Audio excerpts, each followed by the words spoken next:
এটা একটা মিরাকেল হয়ে গেছে।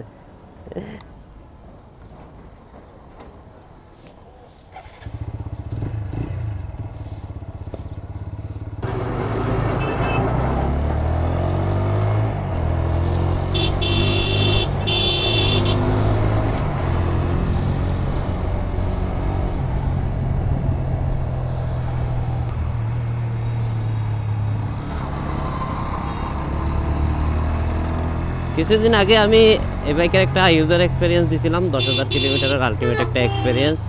সো ওইখানে আমি একটা বিষয় এড়িয়ে গেছি, ওইটা হচ্ছে মাইলেজের বিষয়টা। কারণ আমার মনে হয় এই বাইকের মাইলেজের জন্য ডেডিকেটেড একটা ভিডিও বানানো আসলে উচিত ছিল। কারণ আমি যদি একটা বলি যে আমি এই বাইকের মাইলেজটা এত পাচ্ছি এক্স্যাক্টলি, তো কিছু মানুষ বলতো যে এটা আপনি অনেক কম বলছেন, আবার কিছু মানুষ বলতো যে এটা বেশি হয়ে গেছে। তো সেই কারণে আমি ভাবলাম কি আজকে এটার একটা ভিডিও আপলোড করব। আর এখন আমি যাচ্ছি হচ্ছে মির ফিলিং স্টেশনে। আমার গাড়িতে অলরেডি ফুল আছে ফুয়েল, তারপরও আরও মনে হয় 200-300 টাকা ঢুকবে। তো ওইটা আমি লোড করব। লোড করার পরে আমি যাব হচ্ছে কোরিয়ান ইপিজেডে। এরপর থেকে হয়তো বাঁশখালী পার্কেশ্বর কিংবা এই আনোয়ারা, এদিকে কী জানি একটা সমুদ্র বিচ আছে, ওইদিকেও যাইতে পারি। তো এরপরে এসে আলটিমেটলি ম্যাপে দেখবো যে আমার বাইকের মাইলেজ কত পাইছে। আর এখন দেখবো আমার বাইকে আসলে কত টাকার ফুয়েল ঢুকতেছে। এই যে অলমোস্ট ফুল আছে, তো ফুল করে দেন, ফুল করে দেন।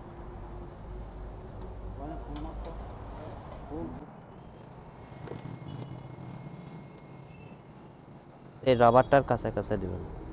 হ্যাঁ ঠিক আছে, এতটুকু 400 টাকার ঢুকছে। কত? 3.20।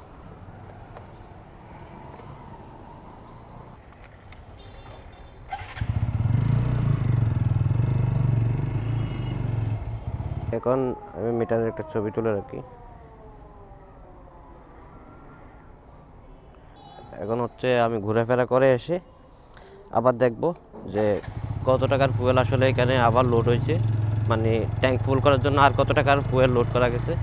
এরপর ওইটা দিয়ে ক্যালকুলেট করলে একটা আমার অ্যাকুরেট হিসাব আসবে যে আমার হচ্ছে এত কিলোতে এত মাইলেজ যাচ্ছে।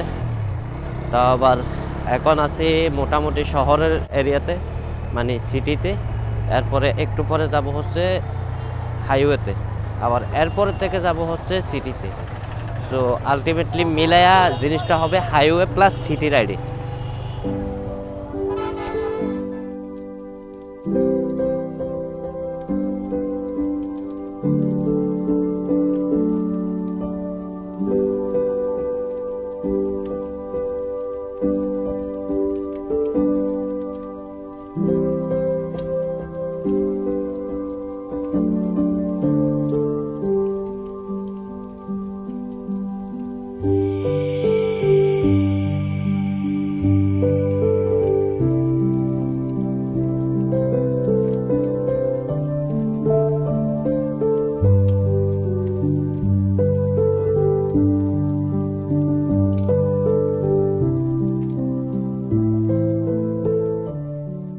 বাসায় আসলে একা একা ভালো লাগতেছিল না, এখন তেমন একটা লং ট্যুরে দেওয়া হচ্ছে না। লাস্ট টাইম খাগড়াছড়ি থেকে এসে আর কোথাও যাওয়া হয় নাই। আর এমনিতেও মানে বড় সড়ো কোনো ট্যুর হচ্ছে না, অনেক দিন হয়েছে। এখন ভাবলাম যেহেতু বড় সড়ো ট্যুর দিতে পারতেছি না, তো ছোট একটা ট্যুর কিংবা কোনো জায়গা থেকে গিয়ে অবশ্য ঘুরে আসতেই পারি। আর যেই বাবা সেই কাজ। এখন সময় বাঁচতেছে 1:13 দুপুর অবশ্য। তো এই টাইমে আমি হচ্ছে রওনা হয়েছি। ইনশাল্লাহ দেখি, আমার টার্গেট আছে কোরিয়ান ইপিজেড, আছে হচ্ছে আনোয়ারা সমুদ্র সৈকত। আনোয়ারা সমুদ্র সৈকতের নাম এখনো আমি আসলে জানি না, ওইটার নাম কি পার্কিচর কি বাঁশখালী নাকি আনোয়ারা, ওইটাও জানি না। আমি কখনো ওইদিকে যাইও নাই আসলে। কোরিয়ান ইপিজেডে গেছিলাম 2-1 বার, আনোয়ারা সমুদ্র সৈকতে কখনো যাওয়া হয় নাই। তো ওইখানে যাব। আর সেই কারণে এখন আছি হচ্ছে আমি কর্ণফুলী থেকে আনোয়ারা যে রোডটা আছে ওইটাতে। আসলে আজকে বের হওয়ার উদ্দেশ্য আরেকটা আছে, শুধু ঘোরাফেরা না। ওটা হচ্ছে আমার বাইকটার মাইলেজ টেস্ট করব।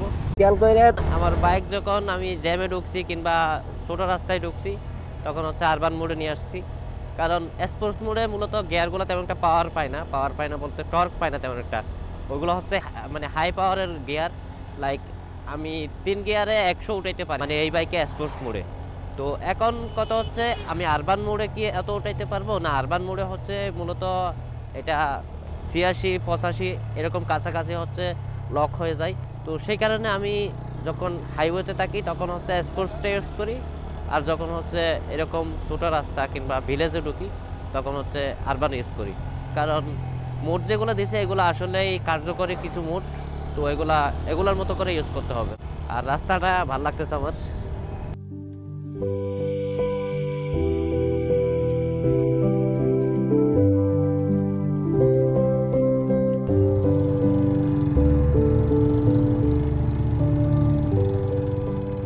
ও, চলে আসছি বিচের পারে। কি অস্থির লাগতেছে, সূর্য একেবারে সমুদ্রের পানির উপর পড়ছে, আর এদিকে জেলেরা মাছ ধরতেছে, আছে কিছু জাহাজ। আলটিমেটলি মিলে রাস্তাটা খুব জোশ ভিউ দিচ্ছে।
আনফরচুনেটলি আমরা ইপিজেডে ঢুকতে পারি নাই, কোরিয়ান ইপিজেডে।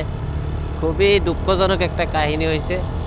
কারণ হচ্ছে আজকে নাকি ওদের মালিক আসছে, যার কারণে কোরিয়ান ইপিজেডে লোকালদের ঢোকার কোনো পারমিট নাই। এখন হচ্ছে খাওয়া দাওয়া করবো, তারপর সিটিতে ব্যাক করবো। ঘোরা হয়েছে, অনেক ঘোরা হয়েছে। এর বেশি ঘোরার মতো জায়গা আসলে বাংলাদেশে নাই। আর আমি মনে হয় অলমোস্ট কত কিলো, 20-25 কিলো মতো চালাইছি হবে। এর বেশি আসলে মনে হচ্ছে না চালাইছি। এর মধ্যে আমার দাগ তো এদিক সেদিক হওয়ার কোনো অপশন নাই। তো দেখি আলটিমেটলি 40-50 কিলো চালানোর পরে তারপর মাইলেজের ফিডব্যাকটা দিব।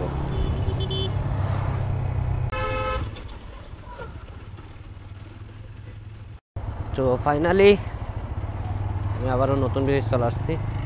আর সামনে একটু দূরেই ওই পেট্রোল পাম্পটা আছে, যেটা থেকে হচ্ছে ফুয়েল লোড করছিলাম। এখন আবারও সেম পাম্প থেকে লোড করা হবে। এখন আমার গাড়ির ওডো হচ্ছে 12,992, আর তখন ছিল হয়তো 940 মতো, এখন 92। সুতরাং 50 কিলো মতো চালানো হয়েছে আর কি। এখন দেখি আসলে কত টাকার ফুয়েল ঢুকে, কত লিটার ঢুকে, তারপর আসলে বুঝতে পারবো যে কত কিলো করে মাইলেজ পাচ্ছি। তো আবারও আমি মির ফুয়েল স্টেশনে চলে আসছি।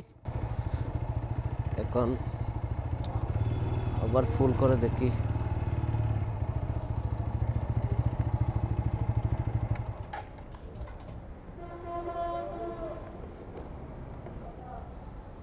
ও, অনেকটুকু আছে, মনে হচ্ছে মাইলেজ একটু কম পাইছি। এখানে কে আছে?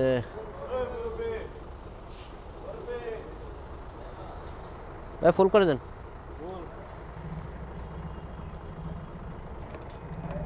এই যে এটা দাগ বরাবর দিবেন। হ্যাঁ ফুল আছে, আমি একটু টেস্ট করতেছি তো এই কারণে হচ্ছে এটা। হ্যাঁ ঠিক আছে, 130 বরাবর রাখেন, বরাবর পারফেক্ট। 400 টাকা ঢোকানোর পরে আমার ফুয়েল ট্যাঙ্ক ফুল হয়েছিল। আমি আপনাদেরকে দেখাই, এই যে এরকম ফুল হয়েছিল। আমি এরপরে 53 কিলোমিটার রাইড করছি। 53 কিলোমিটার রাইড করার পরে এসে আবার ফুল করছি, মানে সেমভাবে ফুল করছি সেম ফুয়েল স্টেশন থেকে। তো আমার কাছে ফুয়েল ঢুকছে হচ্ছে 130 টাকার, যেটা হচ্ছে 1.04। তো 1.04 যদি 53কে দিয়ে আমি ভাগ দিই, মানে 1.04 লিটার ফুয়েল দিয়ে আমার গাড়ি চলছে হচ্ছে 53 কিলোমিটার। সো এটা যদি ভাগ দিই 1.04, 50.96, অলমোস্ট 51। ও মাই গড, এটা সিরিয়াসলি আনবিলিভেবল আমার কাছে। মানে আমার গাড়ি যে এত মাইলেজ পায় এটা আমি আসলেই জানতাম না। এটা একটা মিরাকেল হয়ে গেছে। যাই হোক, আপনারা তো সবাই দেখলেন পূর্বিত হচ্ছে কত মাইলেজ পাওয়া আসলে পসিবল। আমি আসলে এদিকে যাওয়ার সময় তেমন একটা মানে টানাটানিও করি নাই। তারপর হচ্ছে এক নিয়মে গাড়ি চালাইছি, আমি একাই রাইড করছি। এরকম পাওয়া আসলে সম্ভব যদি গাড়িটা ভদ্রভাবে চালান আর গাড়িটা যদি এফআই ইঞ্জিনটা হয়। সো যাদের মনে হচ্ছে কনফিউশন ছিল এই গাড়িটার মাইলেজ কত হইতে পারে বা কত এটার, তাহলে তারা আজকে ক্লিয়ার হয়েছেন।